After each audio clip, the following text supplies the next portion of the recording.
a nice. My name is Ivan Boban. I am a photographer and entrepreneur here in Split, Croatia. I have creative professional experience working inside the agency, working on my own business, in the family business, as well as freelancing for various small and medium-sized companies in Croatia and internationally. So what's important here is just to give you a sense of why photography is very important to me and which types of photography I most enjoy with. I gave you some examples here with my imagery. So my main passion is capturing meaning, emotion, and I'm of course trying to develop my own style when it comes to visual communication and photography. My specialization is mostly in events, working with, of course, different companies and providers. Landscape photography, that's something very close to my own personal style. And of course, portrait work and lifestyle and advertising photography, which is, something that pays the bills. So I share some of my experiences and thoughts on my blog and on my social media profiles, and like I mentioned, I am based in the beautiful Split, Croatia. So these are just some of my images, so you can get a better understanding of what type of work I have most experience with. Of course, Croatia being a very nautical country, I have a lot of experience and experiences working with different yacht charter companies and yacht rental companies, as well as DMC destination management companies, which are, mostly focused on the tourism events and touristic offerings here in Split. There are, of course, different architectural and interior real estate photographs, some events, and some humanitarian work, specifically with the Movember Gentleman's Ride, Distinguished Gentleman's Ride events. So, of course, there is some food here as well, because we have amazing food here in Croatia, so it's always present. So you can follow me on social media. My tag is at Ivan B. I'll of course write it out later at the end of the workshop, so you can find me even more easier. So just a couple of let's say basic information. Today's webinar and workshop is a sneak peek and a small part of our course that is provided by Lina Edu. So the course is centered around photography and AI visuals in teaching. So it's a course dedicated to teachers and educators all over Europe, and the basic goal of the course is to teach you more about the theoretical and practical applications of photography and visuals, and how you can apply it in your everyday teaching, your lesson and course materials, or just working with students, consulting students, and various applications such as that. So as I said, this Erasmus Plus course is created for educators. In the course, you will learn how to integrate the latest AI tools into your teaching and content creation process. Of course, it will boost your creative skills, and you will be able to explore new visual expression possibilities that you might not have encountered before. Inside the course, we have also a very nice practical hands-on experience, which we do in 2 days. One day specifically designed to teach you a lot of in-field working with photography. The other days are a combination of practical and theoretical, and of course we combine the basic photography principles and some visual design principles in order for you to be able to apply it when it comes to AI image generation. As a result of this course, you will be able to develop innovative teaching materials that engage students in multiple ways, in a very dynamic way. So, some students are more visual learners, some are not. So I hope this course will give you some insight into how to approach your teaching and how to develop your lesson plans and materials. And of course, because this is dealing with some cutting edge and new technologies, you will stay ahead of the curve in a rapidly evolving world of education and technology. So I'll just start with the second part, so giving you some basic theoretical frameworks about utilizing AI tools and software. The most common and the most famous one is text-to-image generation. So it's here on the last part. So we all have had experience, or you heard or saw some very interesting AI visuals that were created using text-to-image generation based on the models of different companies. Most notably models like DALI or Midjourney or Bing AI's models. But when we talk about AI and AI tools in teaching, text-to-image is just one part of the whole story. So in other news, we have a different variety of tools. I'll just give you a short explanation about each of those. So first in line, we have enhancement tools. So AI can automatically improve image quality by adjusting different parameters such as lighting, contrast, color balance, sharpness. We use tools like Adobe Lightroom, Luminar AI, or others to utilize these features. And since I guess 1 or 2 years ago, it was just a pipe dream. It was just something that people were theorizing about. But in 2024 and 2025, these tools and technologies have undergone a massive development, and they are now becoming even more prevalent in your day-to-day usage as a professional photographer or a content creator or somebody who deals with visuals. You are most likely already using them. Other tools that are utilizing AI as well are background removal and replacement tools. So AI can seamlessly remove or replace backgrounds in images, saving you time and effort. Tools like remove.bg or Canva Pro offer these functionalities at a much cheaper price than, for example, Adobe Photoshop, which is the most famous image manipulation program. Even Adobe itself recently, I guess 1 year ago, implemented a AI image subject detector and background remover. So you can select your subject and delete the background behind the subject in a couple of clicks. So just to give you some perspective, 5 or 6 years ago, this was a very much painstaking process that required a lot of clicking. You had to zoom into an image and draw out the line around your subject in order to be able to cut it out. Nowadays, you can just do it with a couple of clicks, which is a very, very massive improvement in time and effort. AI powered tools also deal with object recognition and tagging.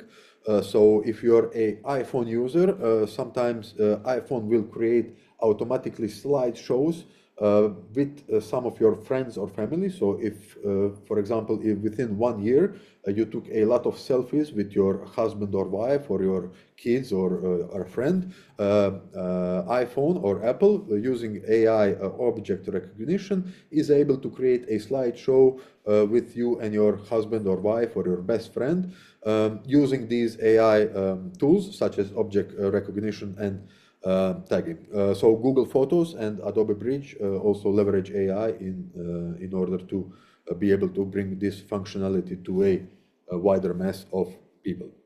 And last but not least, we have AI powered cameras. So most, if not all, new smartphones utilize AI in some format when it comes to shooting images on your mobile phone. For example, smartphones automatically optimize settings based on different scenes. They can also recognize faces for automatic focus, and sometimes can even suggest some compositional or lighting improvements that can really bring your image to the next level. So what's important here is to understand that when it comes to AI and visuals, it's not just text-to-image generation, which is, of course, the most famous one. AI is becoming even more prevalent in these, let's say, invisible tasks that are done in the background without us noticing, and we just get the end results from the technology back.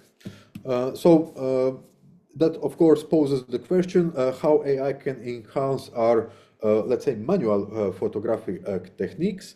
And this is a list of all the technologies and sub-technologies that we can consider that are AI enhancing. So I'll just give you a short readout. On the first part, we have enhanced image quality, AI-powered denoising. So noise is a normal thing when it comes to digital photography, not just digital, analog as well. But AI-powered denoising really has come a long way.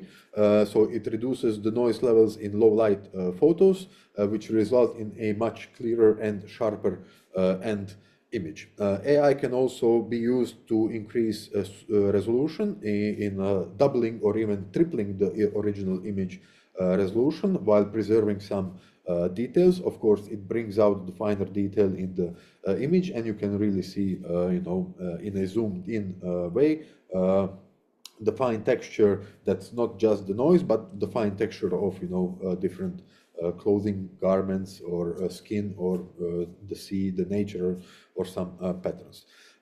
AI can also improve the high definition range enhancements, which gives a wider dynamic range inside your images. So more information in the darker and more information in the lighter part of the image, as well as the mid-range. Of course, usually this is done by doing multiple exposures. So you get a very dark and very bright image and medium image, and then you blend those in order to get a maximum dynamic range. Of course, AI can also be used to digitally zoom inside a image in a much larger scale than we were used to, which results in less distortion and pixelation. For example, when it comes to the super resolution with an AI-powered denoising, this is something that I use daily in my photography work, especially with Adobe's Lightroom denoise function, which is really great and very, very resource intensive on your computer. So when AI came and became this popular when it comes to image manipulation, my first thought, okay, I need to get a much more stronger and better computer in order to be able to use as a, let's say, workstation for these new tools. AI can also be used in different ways. So here I note a very, very popular one, automated editing and post-processing.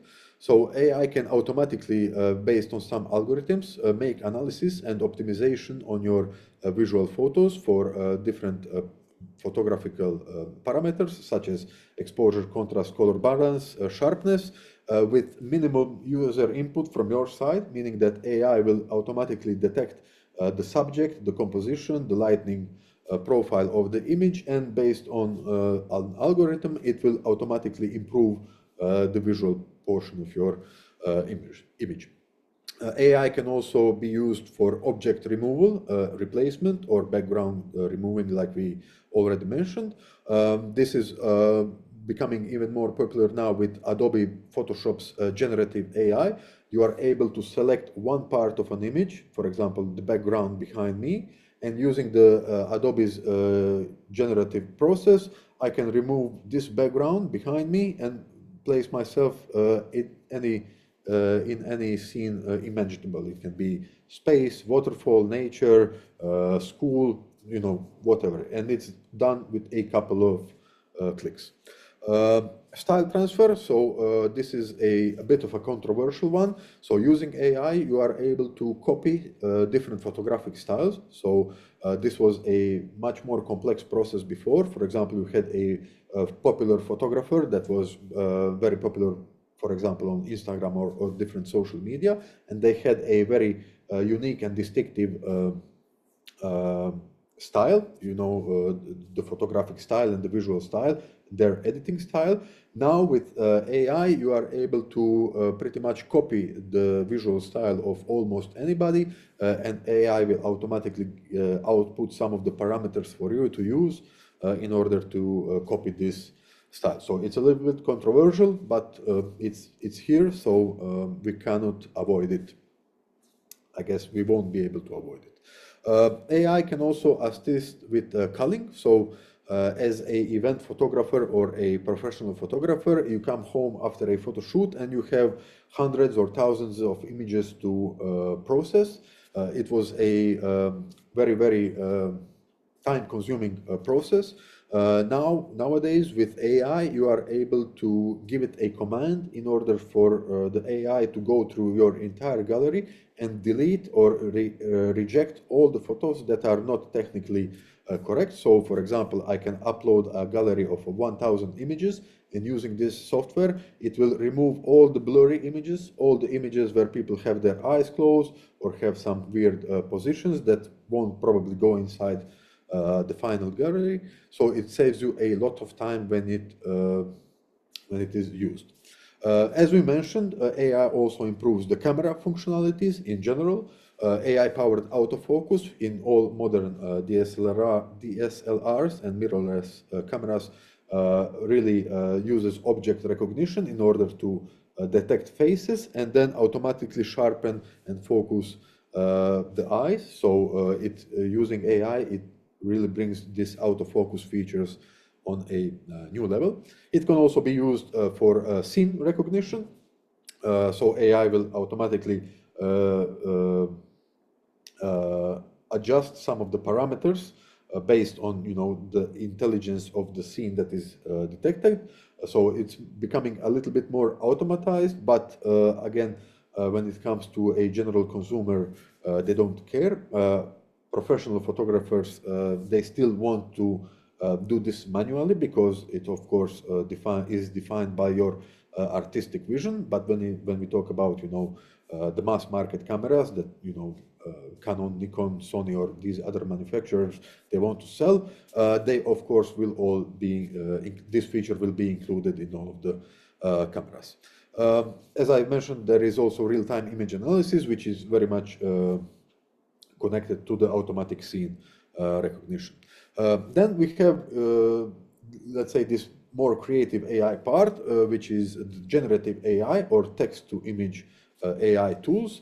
We can really create some unique, fun, imaginative compositions and new images by giving an AI tool some parameters. So today's workshop is centered around this. So we'll talk a little bit more about this later. And of course, we all use Zoom or Google Meet or these Hangouts, and there are AI-powered filters and effects that can, do different stuff to your face. If we can all use Zoom and make some automatic skin corrections, or we can add, dog puppy eyes or cat nose and cat ears on us. It's also utilizing AI in the backend in order for the platform to be able to do this consistently.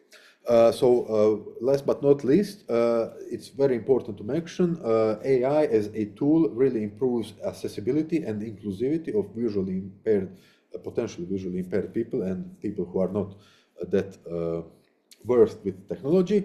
Like we mentioned already, AI-powered smartphone cameras, with a good smartphone, with a modern smartphone, every man is able to create very, very high quality, crisp and clear images because the smartphone camera is, very, very good. It's not that far away when it comes to comparison with a professional photo camera. And of course, because we are all smartphone users, we have automated photo organization, which gives some additional tools to be able to manage your galleries and different photographies and to be able to search what are the contents of your photos and your galleries. So today's webinar, the third part, or let's say the workshop part, will be focused on creating images with AI. We will be using whatever tool that you prefer. For me personally, I prefer Midjourney, which is done via the Discord app. There is also a web version, but I'm already used to the Discord app, so that's my, let's say, favorite. But any image creator is good.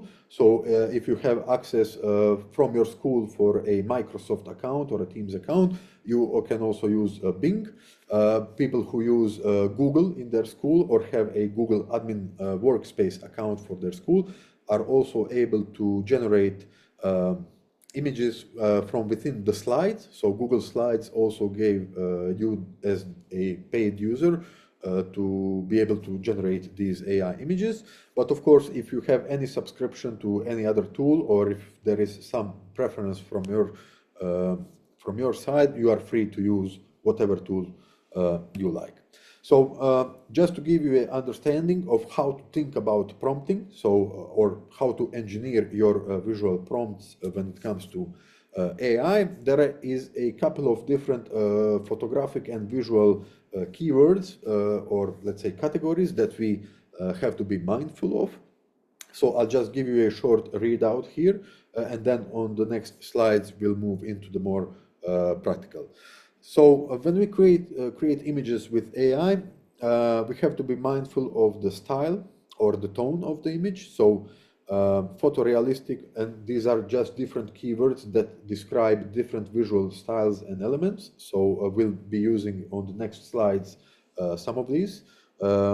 If you want, you can take a screenshot of this just to give you a better understanding. But in the next slides, we will have repeated information, so you will be able to follow. So when it comes to style and tone, we have some keywords that are photorealistic, surreal, cartoonish, impressionist, etc. Image of a subject, so we always have to center it around a subject, captured in a different style. So macro photography, cinematic scene, oil painting, and much, much more. We also have to be mindful of the overall composition of the image and what the focus is. So the focus is usually on the subject, but if you have a different vision, the focus can also be on the background, for example. So the focus is on the main subject or the element, framed with a perspective or a viewpoint, like a wide angle, close up, or different compositions. And it includes some details. So here, when we talk about the photographic part, we can use some of these different compositional rules in order to be more in control of the end result of our prompt. So we can mention something like rule of thirds, balanced symmetry, dynamic movement, or more. We also have to be mindful of the environment or the setting, because when we give a very generic prompt to an AI image generation tool, it will give a random result. Sometimes it will guess what we want and the result will be good enough. Sometimes we will want to exert additional control over our environment or setting, so it's very important for the AI tool to recognize that we want to do this. So we do this by describing the environment where our subject is located, for example, lush forest, modern cityscape, arid desert, and giving a little bit of emotion here, tranquil, eerie, joyous, mysterious, in order to get a overall vibe and a visual style that you are aiming for. Of course, this is well paired with the lighting and the atmosphere, because in essence, all photography is just the capture of light and the way that it refracts and reflects of different surfaces. So we can do some additional options here. So golden hour sunlight, soft diffuse light, or dramatic shadows, in order to get even more control over the end result. Of course, this can also be paired with an emotion, with an emotional tone, serene, energetic, ominous, or whatever it is that your vision includes. We can also give the prompt parameters that are related to the camera or the equipment, in which style do we want the image to be taken. We can give it a very specific type of equipment. We can use Canon EF 200mm lens, We can give it a drone shot, which will give a top-down perspective on our subject, but also some other, let's say, photographic parameters, such as a shallow depth of field using an f2.8 aperture, or we can give it a more sharp f11, so it will not have this depth of field effect like you are seeing, for example, right now with the background being blurred. We can also give it, complete blur, so it will give different results. There are some additional details to be mindful of, such as textures, colors, or other artistic details, snow-covered peaks, misty valley, a blue sky, or whatever your vision entails. And of course, we can add some additional features to the image once we have a completed prompt using all of these parameters. And you'll see on the slides after what results this might give you. Some of these features or details can include, birds flying in the background or the foreground, people hiking in the distance in the mountain, and we can also repeat some additional let's say, parameters in a more simple way, a soft bokeh effect, a soft blur in the background, or a vibrant color contrast, which will increase the overall saturation of the image in order to get something that is very more, cartoonish, or depending on, your vision, it can be also monotone, black and white, or sepia effect. So there is a lot of stuff to consider, but in order for you to understand it a little bit better, I'll give out some examples. So this was done using a Bing image generation. It's a free-to-use tool you can use by going on bing.com on the image part, and you will be able to use it. Here I gave it a very, very generic, basic prompt. I wrote mountain under a blue sky. So I want my subject and the focus to be on the mountain, and I want my background to be the blue sky. The rest of the details, the emotion, the artistic the tone, the visual elements, it will all be defined by the generation tool at random. So sometimes I just want a image of a mountain under a blue sky, and sometimes this is good enough. But other times I really want to create a very specific visual, or I'm going for a much more detailed style, and if I just keep hitting mountain under a blue sky in the image generation, it might not give me the results that I want. So in order to be able to control this, I have to adjust my prompt.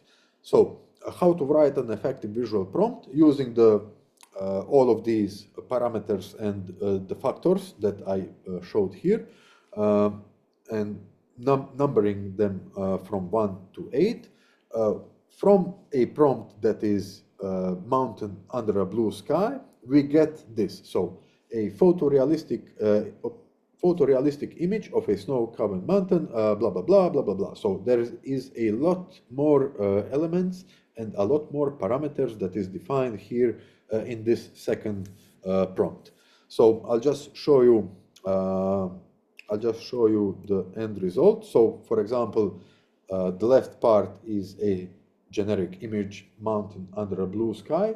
The right side is a detailed prompt that I used, and the right side is much more closer, if not exactly what I wanted. When I envision a mountain under a blue sky, I want this image. So how do we get to that? So like I mentioned, we go from 1 to 8, always starting with our core subject. So mountain under a blue sky is our foundation.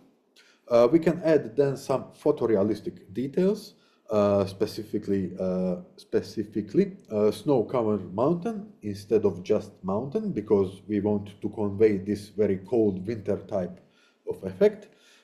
We can add more parameters to the weather, such as clear blue sky instead of blue sky, which will hopefully remove some of the clouds that are behind the mountain. Then we define the photographic style. I want it captured in a cinematic style, so I don't want it to be a cartoon. I want it to be, a little bit photorealistic, a little bit cinematic, more dramatic, which will set the overall mood and the aesthetic of the image. Then we talk about the composition. So a focal point, focus is on the mountain peak, and the perspective is framed with a wide angle perspective. So I want a very wide shot of a mountain under a clear blue sky, which will convey a sense of grandness and really give a scale to the image. We can even go further with this. So defining the setting and the atmosphere. The environment we define a vast alpine landscape even further improves on our original prompt and gives some context to the AI generator in order to get the results that we want. Also, we can give it a mood, so serene atmosphere, which is a very nice and calming atmosphere. I don't want clouds that are storm clouds. I don't want any overly dramatic effects. I want a very, very majestic big snow mountain, but a very, very calm atmosphere around it. Then we go over to another principle, so lighting. I give it soft and diffused in order to get closer to my vision of how I see it in my head, which describes the overall lighting of the image.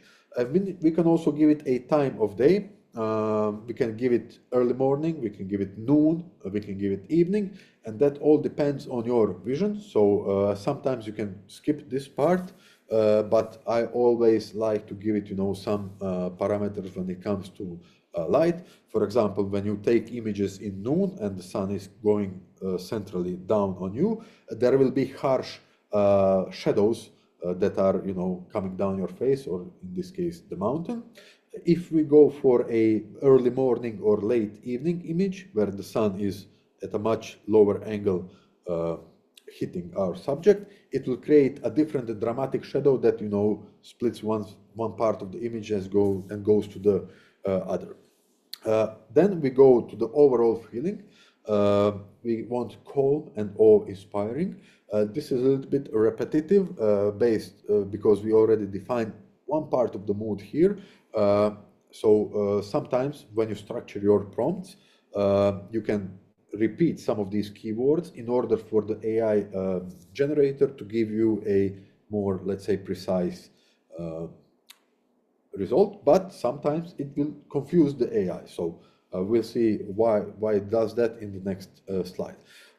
Technical details, which are optional, like I mentioned, you can give it a specific lens and aperture. So 200 millimeters f2.8, which greatly influences the overall depth of field and the overlook of your image. In this example, we already defined a wide angle perspective, which is contrary to a 200 millimeter lens. If I have my lens here, it's not here, but 200 millimeters is a telephoto lens, so a very, very long lens that will give you a very, very zoomed in composition of your subject. So a wide angle lens will have a lower millimeter marking. So a wide angle lens we can consider to be 14 millimeters, 18 millimeters, or even lower, which then goes into the fisheye, which gives you a very distorted, wide angle view of something. So technical details at the end are, of course, optional, but you can also define them during your prompt. So here I gave you a template to use. You can see here. I'll just read it out. So a something of something under something, captured in a style. The focus is on something framed with a something. And then you go through the entire template. So you will be able to use this with your Bing or whatever image generator you have. You can try to copy this one and use it. So define whatever subject you want, define some of these photographic styles, and then you will be able to get the results. And here I gave some examples of different lens combinations that you can use. So you can try with a 85 millimeter lens with f2.8, which is, let's say, a portrait lens. So it will frame a person's face nicely, or a subject, which will give also a blurry background, a shallow depth of field. You can try out a 14mm lens, which is, like I said, a very, very wide angle, almost fish eye lens, using f8.0, which will not give you the blurry effect of the background. More things will be in focus, depending on the focus plane and the distance between your subject and background. Or you can use a 35mm lens, which is a standard film lens, which will also give you some interesting results. So, the mountain under a blue sky, the generic prompt, or the photorealistic image of a snow-covered mountain, blah, blah, blah, give very, very different results. So, using the more detailed prompt, I entered it into the Bing image generator, and immediately I noticed, okay, it's not giving me the results that I want. The mountain is good. It's much better than the generic mountain it gave me before. But still, there are some elements that are a little bit confusing. It seems that the AI image generator is creating these images as if they were viewed from behind the camera, like we see here on picture 3.1, 2, or some kind of scope, like a telescopic scope, which is here on image 3. And then I go back and I review my prompt. So what are the keywords here that might be confusing the AI tool into creating this type of image? Immediately, my first change was removing the focus and just replacing with the word subject. So immediately on the first image, I see a result that is much, much more closer to what I originally had in mind.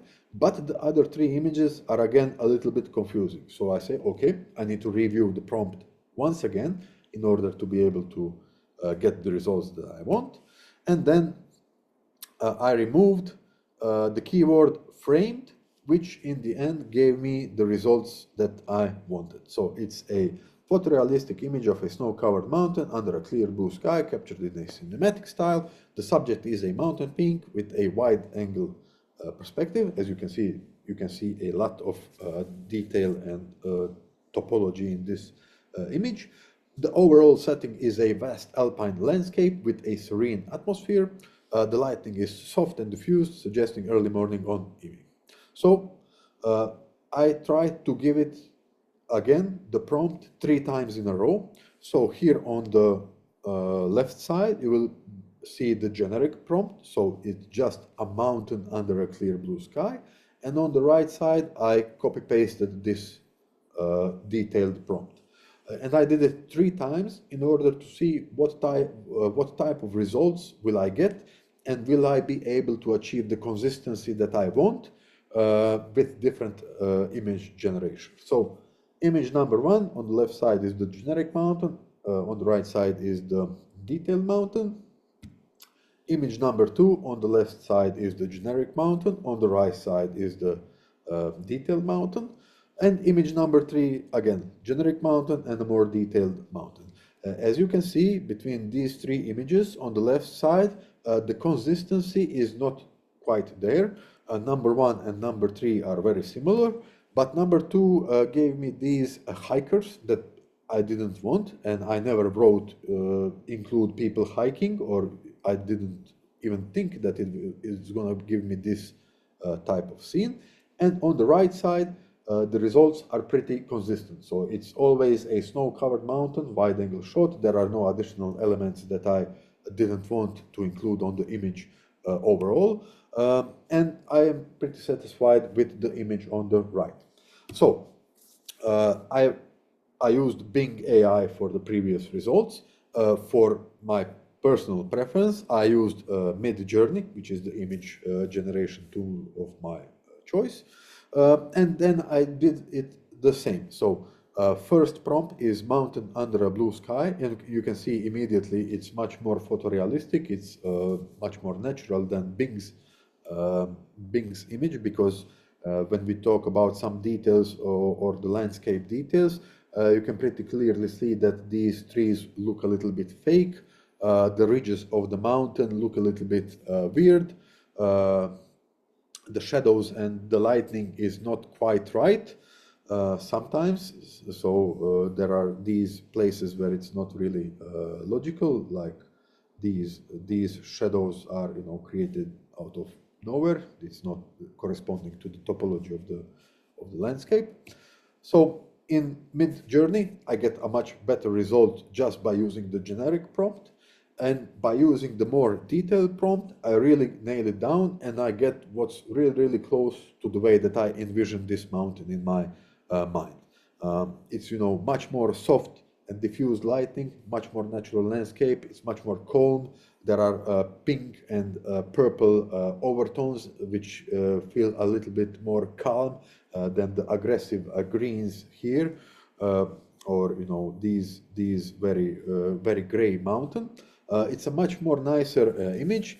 I also gave it some birds in the distance to add as a sense of scale, separate the subject even further, and I'm quite happy with this result. So this is how it looks like from within the image generation inside the Discord app of Midjourney, and this is the end result. So I have 3 examples here, and I would invite you all, if you want, to participate in this exercise. Using this format that I presented here, you can think of a subject or a scene. You can use, whatever subject that you are teaching in school. I gave 3 examples here, so history, math, and geography, and some, let's say, AI visuals that I created based on what I think could be useful to you, the teachers. So to do this exercise, open up your Bing image AI generator or open up the image generator of your choice, and then you can follow along using these principles. So you can define a subject, a scene from the daily life of a Renaissance man. Then we go through the list. So we start with the core subject. We want a Renaissance market scene. So we want something that depicts a still from a life from that age. We use this as our foundation. We add some photorealistic details. We can specify merchants selling spices and fabrics, which is what a lot of the merchants in that day were selling on markets, instead of just market. We can give it a weather information, so we can do a sunny day with soft shadow to add some realism to the scene. Then we go on to defining the photographic style. We want it to be reminiscent of a painting in the style of a Renaissance. So there will be a much greater level of realism in those paintings. It will set the overall mood and the aesthetic, and we want it to be as historically accurate as it can be. Of course, sometimes you will get some wilder and more random results, but then you go back to the original prompt and then you refine it in order to get what you want. We define the focal point, so the focus is on a merchant weighing goods on a scale or anything other. We frame it from a ground level perspective, so eye level, as if we are part of the street or we are part of the market. We can also give it a top-down view, like a drone aerial shot, but that will give a little bit of an unnatural perspective because people were not flying drones or helicopters back in the day. The only way that you were able to get a bird's eye or a top-down perspective was if you climb a really high tower or a cathedral and then look down on the streets below you. We give some additional environment details, cobblestone square for the flooring, surrounded by Renaissance era buildings. So we want some buildings to improve the composition, which add, of course, additional historical context. And if you want, you can really try to really specify the details that you want. You can try, you can base your image on some famous square or in Florence or Rome or whatever historical site you prefer. We add some additional mood parameters. The atmosphere is lively and vibrant, reflecting the energy of a market. So we want it to be a little bit of dynamic, not so monotone or not so toned down. we want really to evoke some sort of emotion or feeling here. Then we move on to lighting, so quality. Soft sunlight highlights the colorful garments and wares, so the merchants, what they sell. We can also give it some additional parameters like we mentioned about the time of day. And then we go on the overall feeling. We again emphasize and repeat what we want to see here. It evokes a sense of historical immersion and cultural richness, which tells the AI the desired emotional impact. Sometimes the AI will get confused, so you will need to go back to your prompt and do some reviews, like I mentioned in the examples with the mountain. And if you structure your prompts in this way, you will probably be able to understand why the AI is giving you sometimes of results. So, as seen in the life of a daily life of a Renaissance man, this basic prompt becomes this, and then we get these results. So this on the left side is just the basic generic prompt. It gives sometimes good enough results. So for example, image number 3 here is interesting.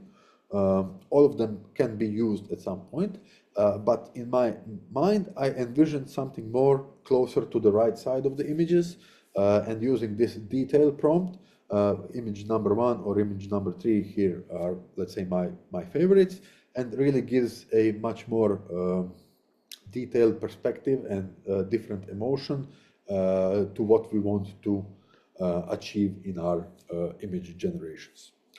So if anybody has any questions regarding the AI tools that you are able to use, if you are trying to follow along with this exercise, please you can raise your hand or write in the chat. Ivana, our host, will call you out, and then I'll be able to give you some additional Yes, parameters. Ivan, we have already one question here from one participant.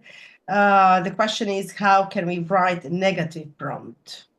Yeah, so negative prompting is a little bit of, let's say, harder to do.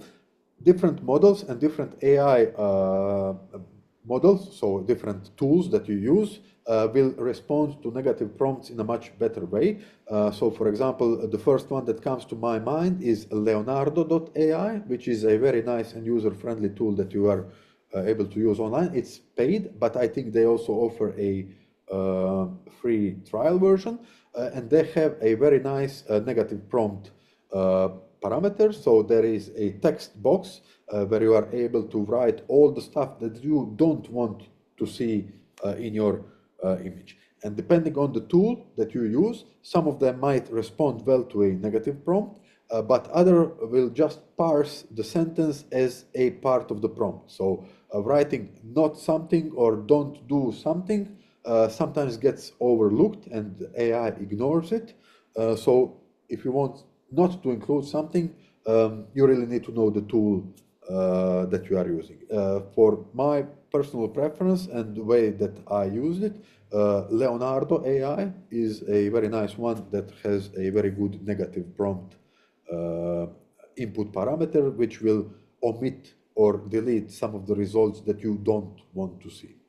It's all a question of which tool you are using and in which way does the model parse your inputs. I hope that answers your question. Thank you, Ivan. So if anybody is trying to follow along, just raise your hand or write in the chat. We can discuss some of your ideas and prompt. If not, I'll just continue with another different example. This one is a little bit more abstract. And if you are a math teacher, you will know what keywords or what input parameters you want to see here. And I'm not a mathematical teacher, so I just gave a, let's say, an example that's interesting for me here. So if you use this prompt in AI, a 3D geometric problem, versus this very, let's say, detailed prompt, you will get very, very different results. So I'll just show you the results so you'll be able to follow along with what I say. So on the left side, we have a basic prompt, which is a 3D geometrical problem or a, let's say, situation. And here you can see the topology of the object. It's mostly reminding me of a art piece or something that's a little bit more artistic, not so exact or not so mathematical. And on the right side, we see something that's a little bit more, maybe even science fiction or a little bit more sciencey or mathematical. And I'll show you how to get from this to this. So we go back to our previous slide. So as we said, we start with a prompt, a 3D geometric problem, but that's very, wide. It's a very, very wide input. It can give you widely different results, as we saw here. These are very, very different objects. So let's try to define it a little bit further. Let's try to combine some different impossible, let's say, combinations here. So we start with the core subject. A dodecahedron, sphere, and a pyramid are intersecting at different angles. So we use this as our foundation, as our subject.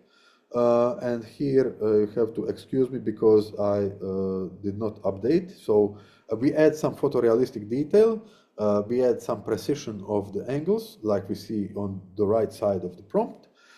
We define a photographic style. We want it rendered in a clear and modern infographic style, optimized for teaching, which can give you a little bit more, let's say, render results. So rendering is the process of creating these images, but rendering is also the process of creating something from a 3D object. When you use a render as one of your keywords, you will most likely get results that are more close to what a computer generation program might output. So the focal point is the intersection of the three shapes. It shows the relationship, the spatial and the topographical relationship between the objects. And we want a isometric view with a grid background for clarity, and this really gives these. So this is the isometric view right here, image number 2. We get a very, very, very different results than the artistic one that was on example 1. We want it set against a simple blue gradiented background because we want it to be a little bit more reminiscent of science and mathematics instead of the very, very vibrant and colorful example that we saw.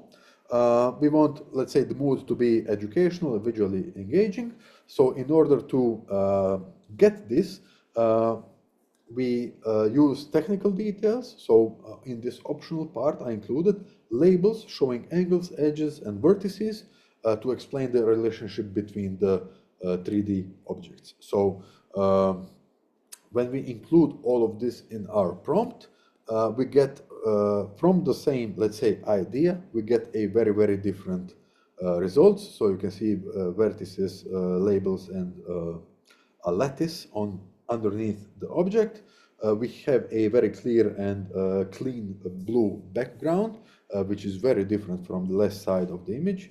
Like I said, for me personally, the left side looks like a piece of art, and the right side looks something that could be, considered more scientific or mathematical, STEM related, and even I would dare to say goes more into the domain of science fiction than realism, because we gave it a very, let's say, interesting 3D combination of different topologies. So these are all different intersections, and this is, let's say, a geometrically impossible object. So very, very different visual result from the same, or let's say similar idea. And here we also have another example. I used geography. So following the same principles, from a cross section of a mineral crystal, we try to get a photorealistic close-up of a quartz crystal cross section. So some additional keywords here that are important is hexagonal symmetry, atomic lattice structure. Of course, now we are again going into this domain of a little bit more of science fiction, because as you will see here on the results, on the left side, if you have ever seen a mineral or a geode split in half, This is actually very similar to what it looks like. And there are some interesting social media videos of different people who do mining operations. When they find one of these rocks and they split it open, you really get very interesting, real world crystals and minerals. But for us, we wanted to go somewhere more detailed. We wanted to emphasize a certain part of the subject or a certain part of the overall scene, and then we get much more control over the end result that we want. And of course, your imagination is the limit here, or let's say your technical knowledge of the subject at hand, because you will need to be able to describe in a technical and correct term what keywords you want to use, which will greatly impact the results that you get.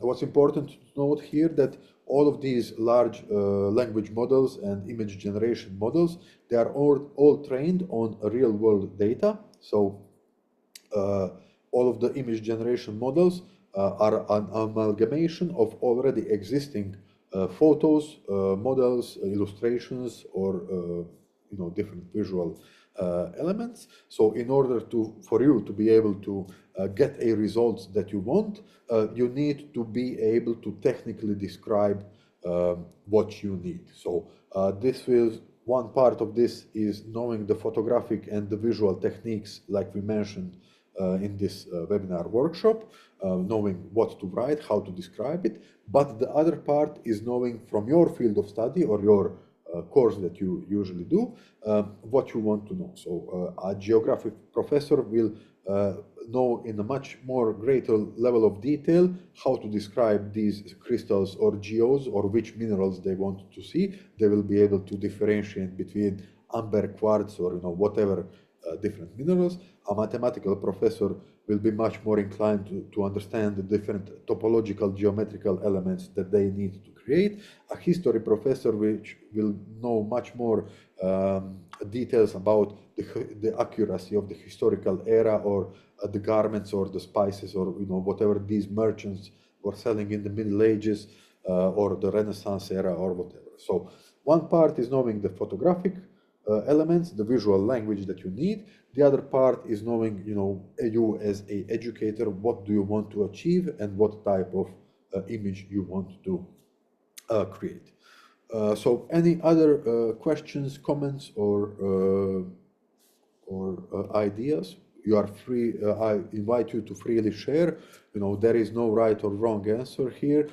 Your imagination is, what should be driving you forward, and of course your personal curiosity and willingness to play with these tools will give you different results that hopefully will inspire your students to learn more about all of this. Ivana, do we have any additional questions or comments?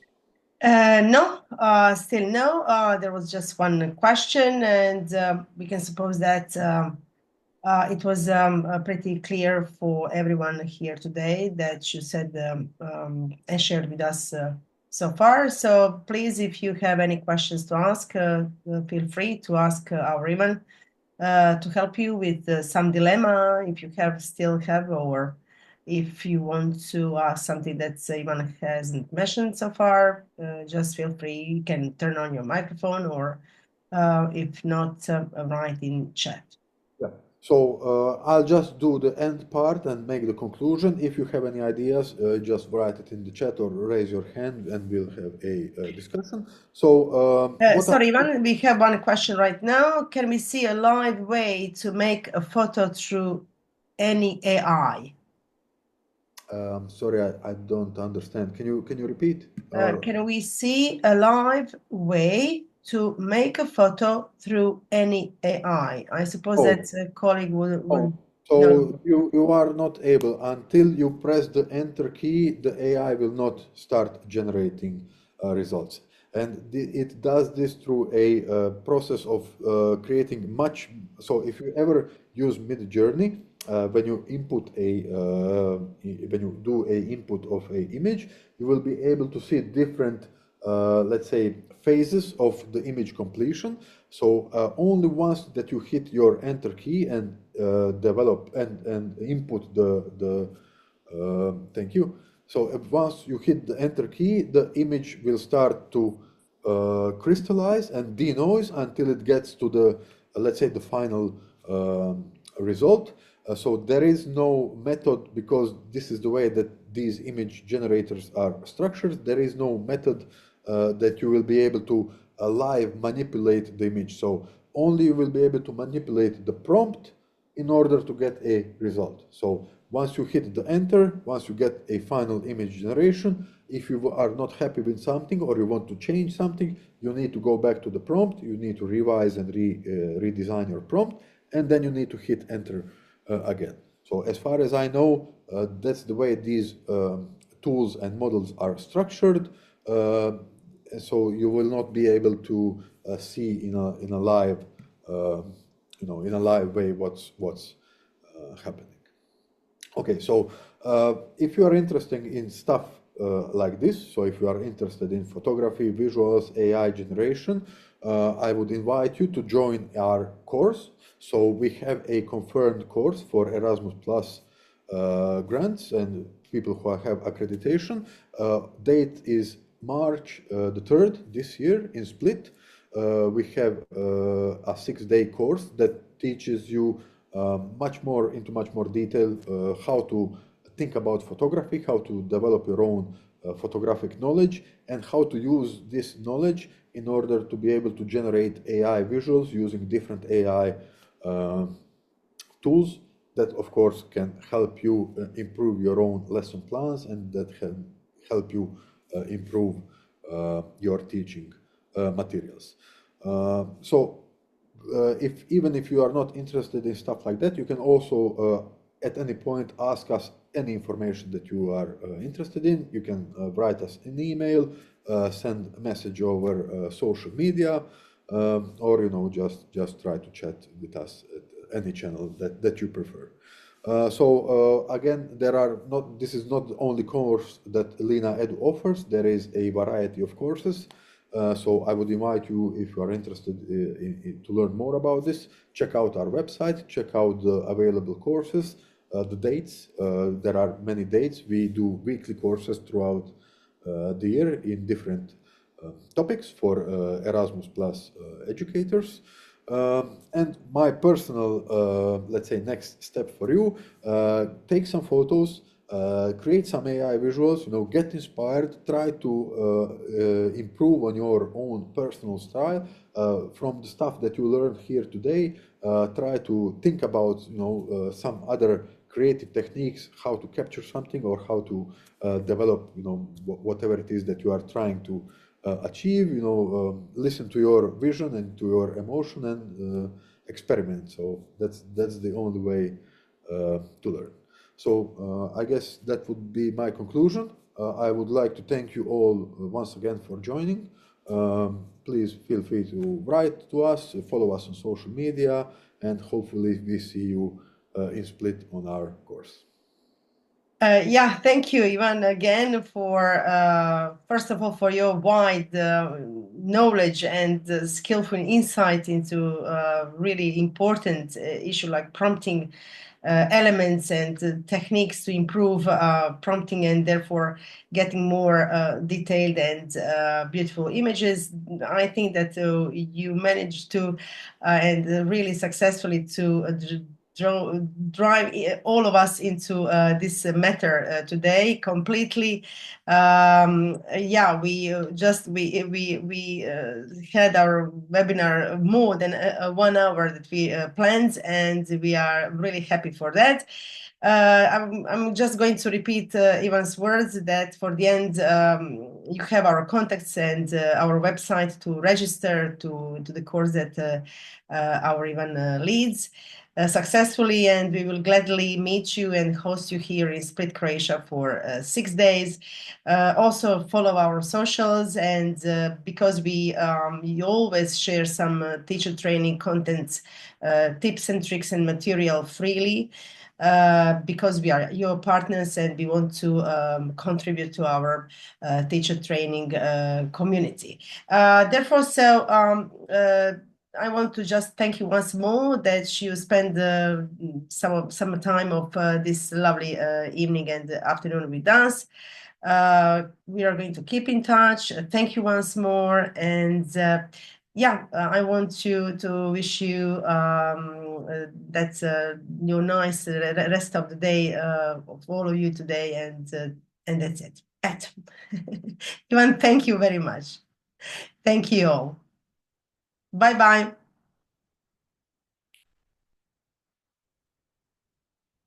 Bye bye.